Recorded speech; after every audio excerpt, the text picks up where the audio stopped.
Welcome into Steelers Talk Yinzers. My name is Jack Sperry. On today's show, I'm going to be breaking down the latest news and rumors surrounding your Pittsburgh Steelers after the 2023 NFL Draft. I can't wait to get things going with y'all today. And if you are excited for Steelers football in 2023, make sure you click that thumbs up icon and like this video. It's a free and easy way to help out the channel. If you're already subscribed and you want to help out the channel today, go ahead, click that thumbs up icon so you can tell the YouTube algorithm to push this video out to other Steelers fans. So a Steelers scout went out and said that Joey Porter Jr. was a top 3 cornerback prospect for them on the Steelers big board this year. And to be honest with you, I'm not surprised given the way that he fits with this defense. Steelers scout Merrill, I believe it's Hoge or Hoagie, I don't know, how do you say his last name? This is what he had to say. He was a first-round grade. There was 3 corners that had first-round grades, and those other guys went before Joey, but he was in our top first-round echelon. In a way, we were fortunate if you think of the value. So I think that the top 3 guys on the Steelers big board this year were Devin Witherspoon, Christian Gonzalez, and Joey Porter Jr. slots in there at number 3. I think Devin Witherspoon would have been their number 1 guy because he's such a great fit. He's so good in press coverage. He's got great instincts. He plays with a Steeler kind of mentality, and Christian Gonzalez, perfect body type for a number 1 corner, plays with great instincts as well, great hit fluidity as well. But, you know, I think that Deonte Banks deserves to be in that conversation as well. It's certainly possible that they had Gonzalez lower on their board. There were reports that Gonzalez was completely off the Steelers board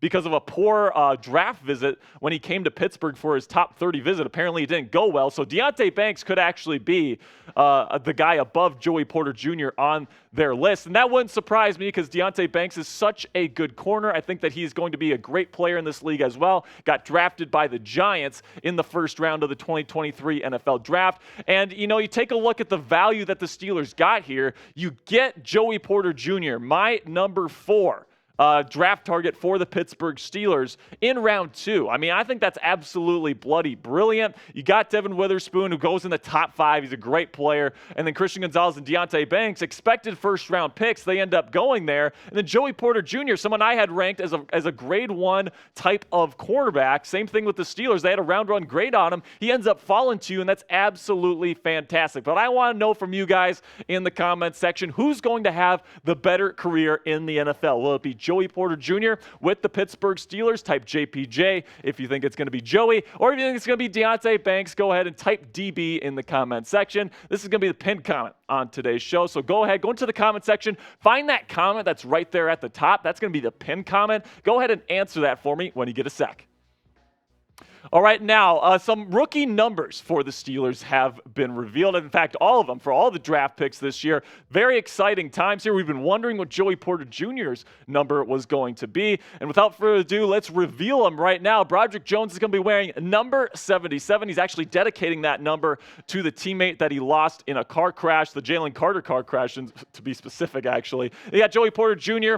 going to be wearing number 24 for his Uncle Ike, is what he likes to call Ike Taylor. Former cornerback for the Pittsburgh Steelers, wore number 24. Now Joey Porter Jr. has that number. Then you got Keanu Benton wearing number 95. Darnell Washington will not be wearing number 0. It will be number 80. Nick Herbig is going to be number 51. Corey Trice Jr. is going to take the number 27. And then Spencer Anderson is going to take number 74. So who's got the best number? Let me know in the comments section. But for me, guys, I think it's going to be Joey Porter Jr.'s number 24. And if you want to get a 24 Joey Porter jersey with the Pittsburgh Steelers officially licensed, we've got them for you on the Chat Sports website. Go to chatsports.com/Joey Porter Jr. to get an officially licensed Steelers Joey Porter Jr. number 24 jersey. We've got the 00 right now because it's pre-order right now, so that's the picture. But it's going to be a number 24 jersey. So if you want to get that, I mean, he was born to be a Steeler, man. I think he's going to be a Steeler for a very long time. I think it'll be a very good investment for you. Go to chatsports.com/Joey Porter Jr. to get your jersey today. All right, so now, when will Alex Highsmith get that extension? We've been hearing rumors for months, all the way back to when the Steelers were still playing games, that Alex Highsmith was slated to get a deal done this offseason. It still hasn't happened yet, so what gives? Alex Highsmith had a career year last year, really breaking out last year with 14 and a half sacks. This guy was an absolute beast. Rushing the passer last year, 5 forced fumbles, 63 total tackles. Now, I will say with Alex Highsmith's game is that, his tackle rate, his missed tackle rate was a little high for my liking. I want to see those missed tackles go down a little bit, specifically someone so close to the football. But that production in pass rush, you just can't beat that. 14 and a half, that stuff pays. And it looks like that, it looks, at least to me, that Omar Khan and the Steelers front office wants to get a deal done with Alex at some point during this offseason. So to me, I think the deal's going to get done soon. Now that the draft is over, now that free agency is mostly done, the Steelers might look to add a free agent here or there or something like that. They're going to see how rookie minicamp goes, see how these players do. But eventually, I think a Highsmith deal will get done because you don't want to wait till next year to get this done. You just don't. You're going to end up paying more for Highsmith than you want right now. Of course, the market is going to get reset. There's going to be higher numbers that he's going to want to hit. If you wait a year, I think right now is the time to go ahead and pay him. Now, the real question is, how much does Alex want? Like, if he wants like $25 million per season, if he wants to get paid like a true number one edge rusher, I don't think that's what the Steelers want to do. I think they want to pay him like a high-end number 2 guy, and it's looking like Highsmith might not want that, so there's going to be some negotiation that happens there, but I think eventually he wants to be in Pittsburgh. The Steelers want him in Pittsburgh. I think a deal is eventually going to get done for Alex Highsmith and the Steelers this offseason. All right, next topic here on the show. Kenny Pickett was at a Luke Combs concert in Pittsburgh, and he's been drawing some criticism from a lot of Browns and Bengals fans, I might add. Not a whole lot of Steelers fans criticizing for this, but he was drinking beer with Luke Combs on stage. He was shotgunning a beer, and let me just tell you guys, there's nothing wrong with this, okay? Kenny Pickett is 24, 25 years old. He's a young man. He works hard. He does his job. He's a great leader. He's beloved in the locker room. Who cares if he goes to a concert, goes on stage, and shotguns one beer? Who gives a rat's you-know-what? This guy is a fantastic leader, a fantastic worker. He does the right things all the time. And, just because he does this one thing doesn't mean that he's a bad quarterback. And yes, I'm talking to you, Browns fans, Ravens fans, Bengals fans. It's like, oh, you don't want your franchise quarterback to be doing this kind of stuff. It's like, it's one beer, dude. Get a life, dude. Seriously, Pickett is a yinzer. Through and through. He went to the University of Pittsburgh, man. This guy knows the city. He knows his target audience. And, man, shotgunning a beer with Luke Combs at a concert, that's exactly what Pittsburgh wants out of their quarterback. He's a fun-loving guy. He's still young. I have absolutely no problem with this whatsoever. And if you do, I think you got to get a life, man.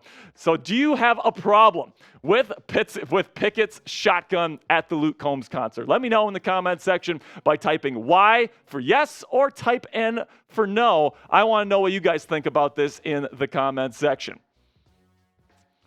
All right, and then now finally, let's get into some players here that have been invited to the Steelers rookie camp. We went over some undrafted free agents that the Steelers signed right after the 2023 NFL draft. If you want to see that video, you can go ahead. I'm going to link that down in the description and the comments of today's show. This is what the thumbnail looks like, so you can find it more easily here on the channel. Make sure you subscribe to the channel so you never miss a video like this one.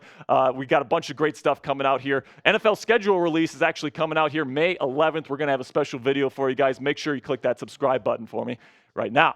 Without further ado here, some rookie camp invites for your Pittsburgh Steelers. They're bringing in a punter, Adam Korsak, Rutgers punter. Really think that he's, he won the award for the best punter in the country last year at the University of Rutgers. Really excited to see what he can do in camp. Then Chidi Okeke, I think is how you say it. The offensive tackle played in the XFL this year. Very interesting to see what he will do. Hunter Johnson, a quarterback coming out of Clemson. Toa Toa, I think is how you say that running back's name, out of Nevada. Dwayne Menders, wide receiver. Tyler Tate. Couldn't find a picture of Tyler Tate because he went to Millersville College or University or whatever it is. I think it's like D2 or D3. He didn't have a picture. And you got Tyler Wiltz, linebacker. So do you think any of these guys are going to make the final 53? If I'd have to bet on one of these guys getting an actual shot to make the roster, it's going to be the punter, Adam Korsak. He won the award, like I said, for the best punter in the country last year. Some teams took punters in the NFL draft, like the New England Patriots, and it wasn't this guy. So you're getting one of the best punters to come into the league here in this year's draft class. He was at the Senior Bowl this year. Very excited to see what he can do. Of course, the Steelers have 2 punters on the roster right now, so it'll be interesting to see if this guy gets a real shot to be the Steelers' starting punter next season. So that's going to be it for today's show, guys, and I got a question for you. Are you a real one? Well, if you made it to the end of today's video, that means that you are. So here is the real one checklist for you guys. You got to make sure you like every single video. You got to make sure you're subscribed to the channel, get in those comments, and answer today's questions. And then, of course, you got to watch to the end and follow me on Twitter at Jack_Sperry for more NFL content and analysis. I really do appreciate you guys. That's going to be it for today's show, though, man. I'm going to see you guys later. And as always, here we go, Steelers.